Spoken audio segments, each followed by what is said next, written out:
ورحمۃ اللہ وبرکاتہ. آداب، نمستے، ست شری اکال. میرا تبصرہ کیا ہوگا؟ میرا خیال ہے آپ سب سمجھدار ہیں. یہ چیزیں بتانے کا مقصد صرف اتنا ہے کہ بہت سے لوگ ان غلط فہمیوں کا شکار ہوتے ہیں کہ اپنے اپنے عقائد کی کتابیں پڑھ کے، اپنے اپنے خطبات سن کے وہ اپنی ہی دوڑ کے اندر اکیلے دوڑ کے فرسٹ آ جاتے ہیں. یہ ہمارے ہاں جو ہے یہی طریقہ چلتا آ رہا ہے برسوں سے.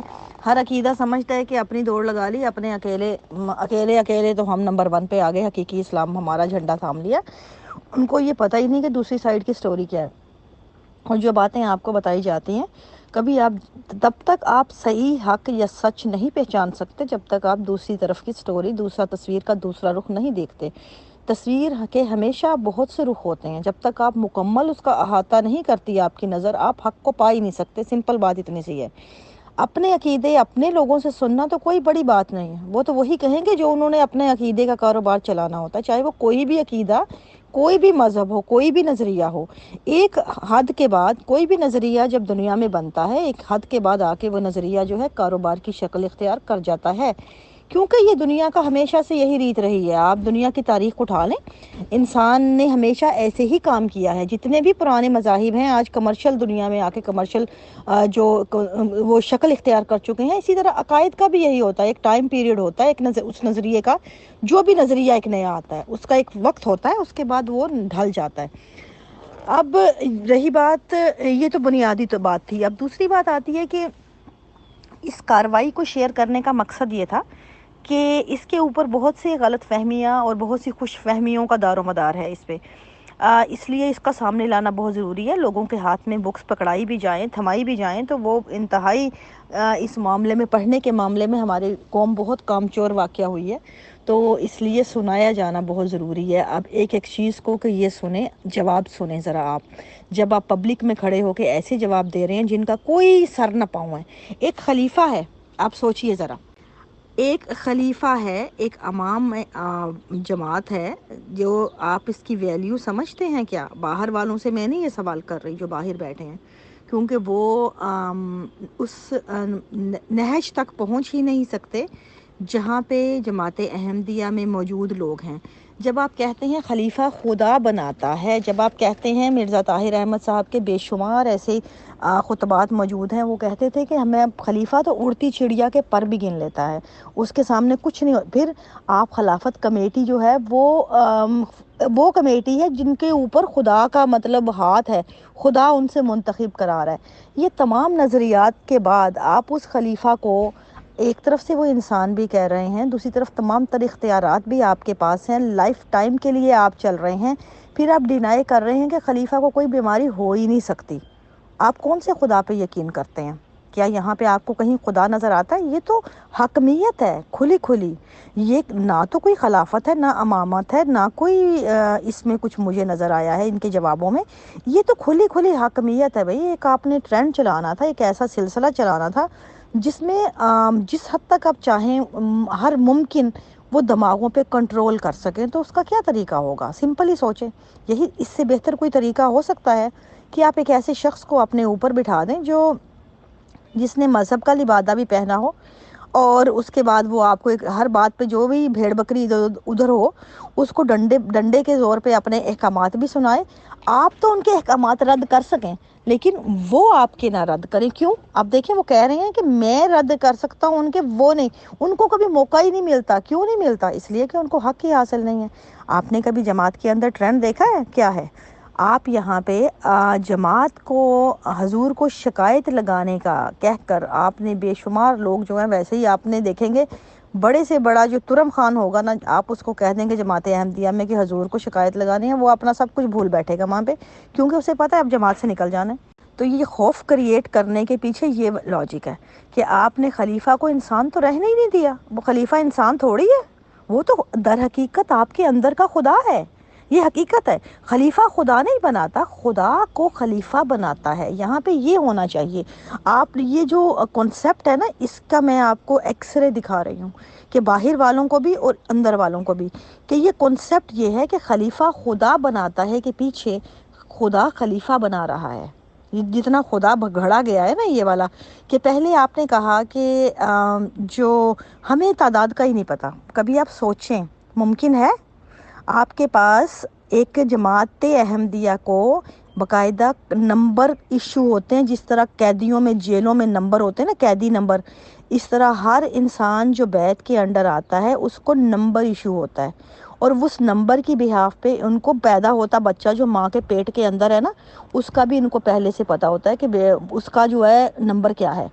اور یہ جتنی واقفین نو کی تنظیم چلی ہے وہ اسی کی بہاف پہ چلی ہے کہ آپ لوگوں کو باقاعدہ انہوں نے، آپ نے اگلی نسل کو اس کے نمبروں کے لیے تیار کیا، نمبر ان کو دیے گئے ہیں، ایک پوری تنظیم پر کھڑی ہے.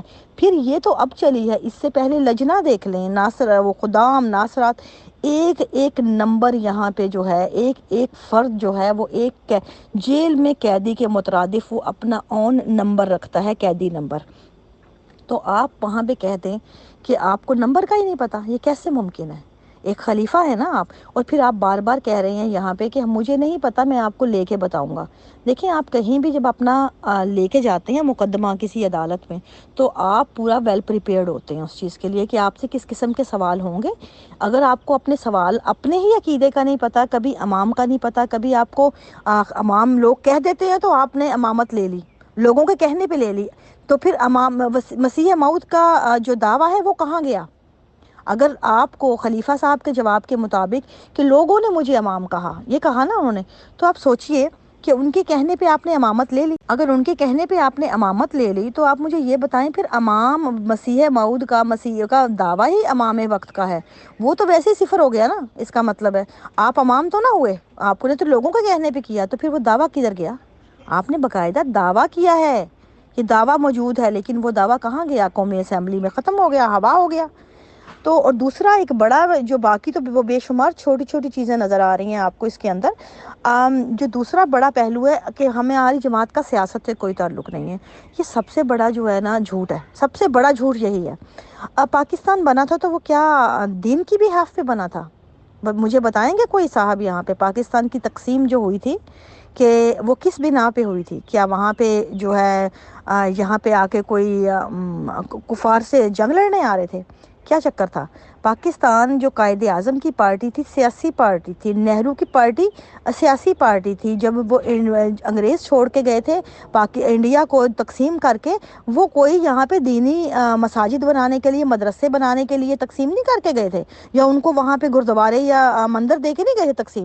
تقسیم بٹوارے، سیاسی بٹوارا تھا، سیاسی تقسیم تھی جو سرحدیں تقسیم ہوئی تھی. یہ تاریخ میں ہے، یہ ہم سے جو مرضی نام لے دیں، حقیقت یہ ہے کہ یہ ایک سیاسی تقسیم تھی. اس کا آپ حصہ جب بن کے آئے، آپ اس تقسیم کا حصہ بن کے، تو آپ آٹومیٹکلی سیاست کا کے اندر شامل تھے. تو پھر آپ کون سی بات بتانا چاہ رہے ہیں کہ ہم سیاست میں نہیں آئے؟ آپ اس میں شامل تھے. آپ آتے ہیں سیاست بن کے، اس کے بعد اپنی جائیدادیں وہاں چھوڑ کے آتے ہیں، یہاں آ کے ان کا کلیم کرتے ہیں. لوگوں کو تو منع کر دیتے ہیں کہ عقیدت مندوں کو کہ مت کلیم کریں، لیکن ان کے بدلے تمام ان کے پیپر فل کروا لیتے ہیں کس کی کہاں پراپرٹی ہے. وہ تمام پراپرٹیاں آپ ایز اے جماعت ان ہول ان چیز اس کا کلیم کرتی ہے اور اپنی پراپرٹی بناتی ہے. اب خیر وہ بات دوسری طرف چلی گئی. اب آپ سوچیں کہ وہ تمام باتیں ریکارڈ پر موجود ہیں جن سے کوئی ڈینائی نہیں کر سکتا. اب آپ آتے ہیں اس سے کے بعد آ جائیں، یہ جو قومی اسمبلی کی کارروائی ہوئی ہے، یہ بھٹو کی کارروائی ہوئی ہے نا. تو بھٹو کے الیکشن میں کیا جماعت کس لیے بیٹھی ہوئی تھی؟ وہاں کوئی تقسیم ہو رہی تھی، دینی تقسیم ہو رہی تھی. بھٹو کا الیکشن کس نے لڑوایا تھا؟ کیا وہ سیاست نہیں تھی؟ کیا وہ سیاست نہیں تھی؟ مرزا طاہر احمد جو قومی اسمبلی کا پارٹ تھے، ان کے ساتھ ہی گئے تھے نا، اس گروپ ممبر تھے. وہ جاتے تھے منڈی بہاولدین تک اور مختلف علاقوں میں بھٹو کے ساتھ دورے کرتے تھے، جہاں جا کے جہاں جہاں کی رپورٹیں موجود ہیں، انہوں نے سینٹر بنائے ہوئے تھے مختلف علاقوں میں جہاں پہ ان کی آبادی ہے. شاہ تاج شوگر مل کا تو ریکارڈ موجود ہے کہ وہاں پہ ان لوگوں نے اپنے، کیونکہ احمدی وہاں پہ ورکرز کی تعداد بہت زیادہ تھی، وہاں پہ ان لوگوں نے اپنا ایک سینٹر بنایا تھا جہاں سے بھٹو کے الیکشن کی کمپین کی جاتی تھی. اب کیا وہ کمپین کرنا، کیا وہ دینی الیکشن تھے؟ کیا وہ خلافت کے الیکشن تھے؟ بھٹو کو خلیفہ بنانا تھا. اور کیا مرزا طاہر احمد بحیثیت مرزا ناصر احمد کے جو خلیفہ وقت تھے، ان کے چھوٹے بھائی اور جماعت احمدیہ کے ناظر تھے اس وقت، کیا وہ اپنی اون ڈیسیجن پہ چلے گئے تھے بھٹو کی سائیڈ لینے، بھٹو کے الیکشن میں پارٹیسپیٹ کرنے کے لیے؟ کیا ممکن ہے کہ جماعت احمدیہ کا کوئی ایک فرد بھی بنا جماعت کی پرمیشن کے اور وہ اس عہدے پہ اور اس خاندان کا ہو اور وہ اٹھ کے چلا جائے الیکشن میں اس طرح پارٹیسپیٹ کرنے علل اعلان، آپ یہ ممکن ہی نہیں۔ اور مطلب تمام تر یہ کارروائی کے اندر آپ نے کہا ہم الیکشن میں حصہ نہیں لیتے، ہماری دینی جماعت ہے، ہمارا کوئی تعلق نہیں ہے، تو پھر یہ کیا جھک ماری تھی، کیوں تھا؟ مطلب جہاں پہ آپ فیل ہوئے تو آپ نے منہ موڑ لیا۔ بھئی اپنی فیلئر جو ہیں ان کو آپ گلے لگانا کب سیکھیں گے؟ اور یہ حقیقت یہ ہے کہ یہ والی جو مجھے حیرانی نہیں ہوئی ان کے ان الفاظ پہ، میں ان کا تجزیہ اس لیے بتا رہی ہوں کہ یہ تمام الفاظ جو ہیں یہ ہمیں آج عملی سطح پہ جماعت احمدیہ میں رائج نظر آتے ہیں، کیونکہ یہاں پہ آپ دیکھیں گے کہ جتنے بھی لوگ ہیں وہ آپ کو نظر آئیں گے جو فیلئر کو قبول نہیں کرتے، حالانکہ فیلئر آپ کی زندگی کا زینہ ہے، آپ کی جو بھی آپ سٹیپ چڑھتے ہیں کامیابی کا ایک زینہ ہے، لیکن آپ جب فیل ہوتے ہیں آپ دھتکار دیتے ہیں، چاہے وہ فیلئر ہو، چاہے وہ آپ کی جس کو سو کالڈ آپ کی بدنامی ہو کے نام ہو، چاہے وہ جماعت کا کیا بدنامی ہے، یا آپ سمجھیں گے کسی بھی اینگل پہ جس کو آپ پسند نہیں کر رہے، بیماری ہے، کوئی خرابی ہے، سماجی مسئلہ ہے جس کو آپ فیس نہیں کر پا رہے، وہ تمام یہ فوراً دھتکار دیتے ہیں۔ کیونکہ آپ لوگوں کو یہ سکھایا ہی نہیں گیا کہ فیلئر جو ہیں ان کو تبھی آپ لوگ بدل سکتے ہیں کامیابی میں جب آپ اسے فیس کرنا جانیں، فیس کریں گے تو اس کو آپ کو سمجھیں گے اور آپ کو ان کے سے آگے بڑھنے کی ہمت آئے گی۔ جب آپ انہیں گلے ہی نہیں لگائیں گے، ان کو سمجھیں گے ہی نہیں، اپنائیں گے ہی نہیں، تو آپ زندگی میں کبھی بھی اس سٹیپ سے آگے نہیں جا سکتے۔ تو یہاں پہ ان کے خلیفہ صاحب نے بھی ایگزیکٹ وہی کام کیا ہے جو پوری جماعت کا وتیرہ ہے۔ اب آگے آپ آ جائیں کہ یہ تو میں نے آپ کو چھوٹا سا احاطہ کیا کر دیا اس تمام چیزوں کا، میں اس میں سے بے شمار چیزیں ہیں ان چند واقعات میں جو ڈزنٹ میک سینس، کہ جو ہم نے سنی تھیں ان سے بالکل برعکس باتیں کی جا رہی ہیں اور ایسے منایا جا رہا ہے جس طرح بھیڑ بکریاں۔ اب یہی خلیفہ جو ہیں یہاں پہ آپ پل نہیں لگاتے کسی کو جماعت سے نکالنے کے لیے، آپ ڈنڈے دکھاتے ہیں، آپ کبھی ان کے احکامات دیکھیں، کبھی ان کا روب و دبدبہ دیکھیں، خدا کا خوف لوگوں کو کم ہے، خلیفہ کا زیادہ ہے، یہ حقیقت ہے۔ جماعت احمدیہ میں کسی کو خدا کا خوف نہیں ہے۔ یہ تربیت کی بات کرتے ہیں نا، تربیت کتنی تربیت کر لی انہوں نے، اور تبلیغ کی بھی جو باتیں انہوں نے کی کہ ہماری تبلیغیں ہو رہی ہیں، بھئی یہ جو آپ نے کہا کہ کرسچن جو لوگوں کے ساتھ چرچ تک بیچ رہے ہیں، تو چرچ بیچنا برائی کب سے ہو گئی؟ چرچ بیچنا اگر آپ کی نظر میں برائی ہے تو میں نہیں سمجھتی یہ کوئی ایسی برائی ہے۔ کوئی بھی پراپرٹی ہے جن کی پراپرٹی ہے وہ بیچ سکتے ہیں، اور اس میں کوئی ایسی بڑی بات بھی نہیں ہے۔ اور آپ لوگوں نے کون سے ملحدین یا کون سے کرسچنز کے ساتھ آپ لوگوں نے جنگیں لڑی ہیں، ذرا ان کی بھی تفاصیل بتا دیجئے، کیونکہ اگر آپ نے یہی والی کارروائی پہلے اوپن ہو گئی ہوتی تو میرا خیال ہے یہ اس طرف جو ہیومن رائٹس میں جو مغرب پورا کرسچن ہے یہاں بیٹھ کے یہاں آپ کو آنے کی توفیق نہ آنے کی ہمت نہ ہوتی، نہ ان کو بھی پتا ہوتا کہ آپ نے یہ جواب دیے ہیں وہاں پہ کہ ہم سے ہی تو لڑنے آ رہے ہیں یہ جو مجاہد ہیں، تو وہ ان کو کیوں گلے لگائیں؟ تو یہاں پہ یہ باتیں بڑی عجیب لگتی ہیں کہ آپ کن بہاف پہ باتیں کر رہے ہیں، اور جن کا نہ سر نہ پاؤں ہے۔ اور تبلیغ مغرب میں بہت، باقی ممالک باہر کے ممالک میں 30 برس ہو گئے کینیڈا آئے، میں نے تو یہاں آج تک ایک احمدی نہیں دیکھا تبلیغ کی جس کو تبلیغ کے بل بوتے پہ ہو۔ ہاں شادیاں کر کے ضرور لڑکیوں نے، جو لڑکیوں لڑکوں نے اپنے لو میرجز کی ہیں تو انہوں نے ان کے قانون کے مطابق ضرور ان لوگوں کو بیعت کروائی ہے جو ان کے اندر جن کو یہ احمدی کاؤنٹ کرتے ہیں۔ ادر دین دیٹ میں نے تو کوئی نہیں دیکھا یہاں پہ کہ احمدی ہوا، تو یہ ان کے دور میں کون تھا؟ اور جو افریقہ کی طرف بھی مربیان گئے تھے آپ ادھر دیکھ لیجئے، ان کی میرے پاس بے شمار مربیان کی لسٹیں موجود ہیں جن کے بیچارے اپنے ہی انہوں نے وہاں پہ اپنی بیویاں چھوڑ گئے تھے نو بیاہتا، اور وہاں جا کے دوسری خواتین کے ساتھ انہوں نے جنسی تعلقات بنائے، اور جو اولادیں ہوئیں وہ جو جلسے پہ ان کے نظر آتے ہیں وہ پیدائشی احمدی ہیں، وہ تبلیغی احمدی نہیں ہیں، پیدائشی احمدی ہیں۔ یہ حقیقت ہے، ان کا ڈی این اے کروا لیجئے، میں آپ کو دعوے سے کہتی ہوں یہ سب ہمارے پیدائشی بہن بھائی ہیں، ان کو گلے لگائیے، وہ تبلیغی سے بلیغی کوئی نہیں ہے، وہ تبلیغ کے بل پہ نہیں ہوئے بیچارے، وہ بھی اپنا ڈی این اے لے کے پیدا ہوئے ہیں۔ تو مطلب یہ تبلیغ، جب آپ ان وجوہات کو سمجھنے کی بجائے، ریالٹی جو حقائق ہیں ان کو فیس کرنے کی بجائے، آپ لوگ یہاں پہ ان چیزوں پہ کو گول مول انداز میں پیش کر رہے ہیں، کس لیے؟ کس کو دھوکہ دینا چاہ رہے ہیں؟ اور کیا سمجھا تھا کیا دنیا میں آج اگر یہ میں بلیسنگ ہے سوشل میڈیا، یا یہ آج ہم سب بیٹھے یہاں بات کر رہے ہیں، دنیا میں کس کس ملک میں کہاں کہاں بیٹھے ہیں لیکن ایک تار سے جڑے ہوئے ہیں، تو اگر یہ نہ ہوتی تو میرا خیال ہے یہ جھوٹ کے پلندے کبھی کھلتے نہ، اور ہم لوگ انہی عقیدتوں میں مارے جاتے ہیں اور اسی طرح بیوقوف بنے ایک دوسرے سے دستوں گریبان رہتے ہیں۔ اس لیے اب آنکھیں کھولنے کی ضرورت ہے، ان چیزوں کو سمجھنے کی ضرورت ہے کہ بہت بیوقوفیاں مار لیں۔ اگر کسی کو ابھی بھی بیوقوف بننا ہے تو سو بسم اللہ، آپ بنیے، آپ کا اپنا حق ہے۔ لیکن جہاں تک جس انسان کو شعور کی ضرورت ہے، جس انسان کو یہ اس کا حق ہے، اس کو ملنا چاہیے، اس کو وہ تمام ذرائع ملنے چاہیے، اور اسی میں سے ایک ذریعہ یہ ہے کہ اب ان چیزوں کو کھول کے ایچ اینڈ ایوری تھنگ کو دکھایا جائے اور تصاویر کے تمام رخ دکھائے جائیں۔ اس کے بعد فیصلہ آپ لوگوں کا ہے، بال آپ کی کورٹ میں ہوگا کہ جس نے ڈیسائیڈ کرنا ہے اپنی عقل کے مطابق سوچے سمجھے فیصلہ کرے، اور وہ اپنے ہر فیصلے پہ آزاد ہو۔